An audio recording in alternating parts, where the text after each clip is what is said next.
In this edition, it will cost $6,000 and counting annually to study at UWI. 2 women tourists are attacked by a cutlass-wielding man, and West Indies women win again. Welcome to Nation News for Wednesday, March 26, 2014. At Courts, every day we bring affordability, convenience, innovation, and style to over 1 million customers in 11 countries. From homes to communities, we are proud to make a difference in the lives of many across the region. Courts, bringing value home. The new UWI fee structure is out, showing how much students will have to pay for their tuition from the next academic year. And the cheapest degree course will cost $6,675 per year in humanities, areas such as literature and history. For highly specialized courses such as medical science, it will cost students $17,668. The information was contained in an email sent out by the university to students. From the time I received the email, my mindset was that this is actually real. The fees have gone up. It is no longer a case where the rumors were saying that the government may or may go back on their word, but no, it's a reality. And as a student and also as a part-time student, I have to look at how can I financially afford to come back to school next year for one last year. If I have to pay the tuition, I really don't know what will happen, but my opinion is that they should pay for the ones who are already in the system. And so if anyone wants a chance to get in, then they will have time to make the tuition, to save up for the tuition to actually pay. The government announced last year that it planned to stop paying tuition fees of UWI students in a move to save $42 million a year. It will continue to pay the economic costs. 2 women tourists have been attacked by a man with a cutlass on Black Rock Main Road. The police say the women, one a Spanish national, the other from Poland, both sustained injuries during the attack, which occurred around 9:30 in the morning. Police officers chased the suspect, but he escaped. At the time, he was wearing a yellow t-shirt and khaki pants. It now seems likely that the Customs Department won't be part of the government's new revenue authority at their scheduled start of next month. The authority will be the centralized revenue collecting agency, bringing together 5 departments such as Inland Revenue and Land Tax. General Secretary of the National Union of Public Workers, Dennis Clark, told a union meeting on Tuesday night that the amalgamation with Customs had proved to be complex. We would have looked at the Customs Department, how they will be treated in this matter. There's one small department of Customs that will go with the Revenue Authority 1st April, and that would be the Asacuda section of Customs.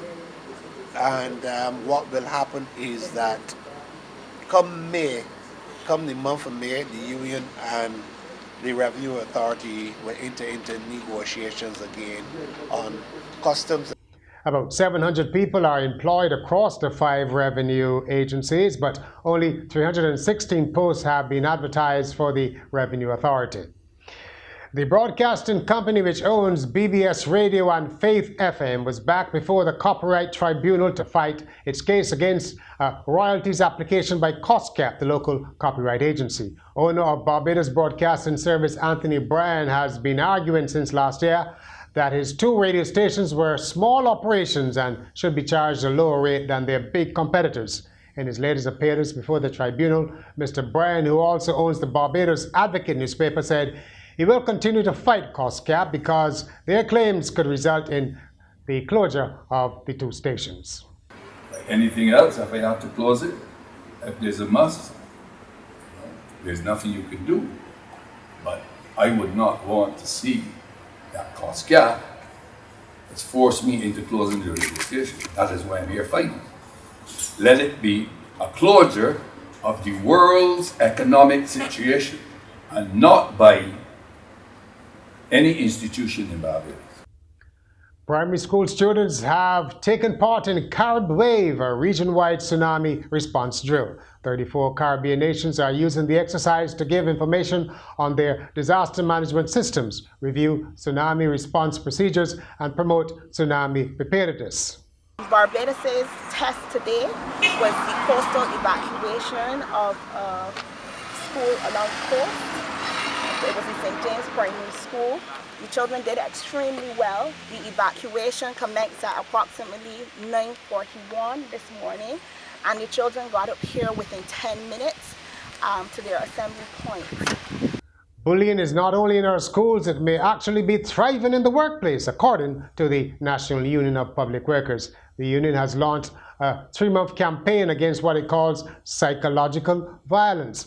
It began by launching a survey to quantify the level at which workplace bullying is occurring.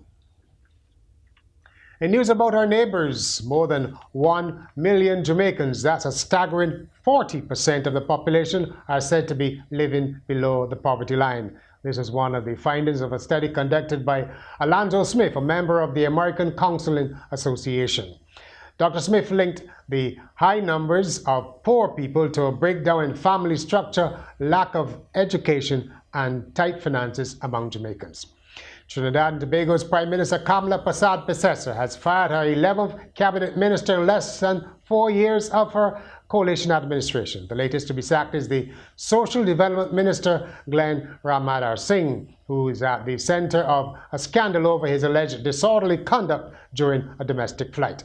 A flight attendant filed a complaint that he fondled her breasts and threatened to have her fired, declared the minister has denied. In sport, we start with cricket. West Indies women have won their second match at the World T20 in Bangladesh. They beat the hosts, Bangladesh, by 36 runs. Deandra Doughton was again a star, top scoring with 34 in the West Indies score of 115. The total was enough as spinners Shaquana Quinton and Anisa Mohammed and medium pacer Tremaine Smart routed Bangladesh for just 79. Williams Industries, West Terrace Tigers and St. Stephen's Cougars are the champions of the Pinehill Primary School's Track and Field Championships. The West Terrace boys topped the tables with 91 points, just 4 points ahead of Charles F. Broome. Luther Thorne were third, a further 4 points back. St. Stephen's took the girls' title with a commanding 125 points. In a fine all-round performance, Charles F. Broome were second again with 78 points, and popular discount Lawrence D. Gay third on 58.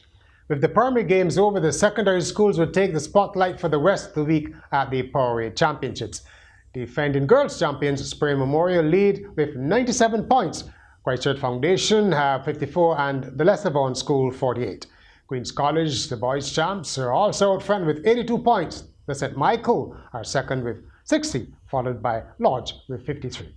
And finally, a teacher in the American state of Arkansas shocked pupils when she showed the class a homemade sex tape featuring herself by mistake.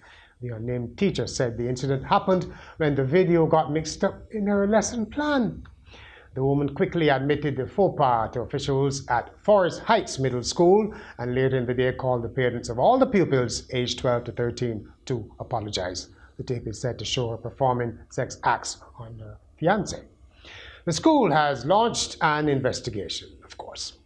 And that's Nation News for Wednesday.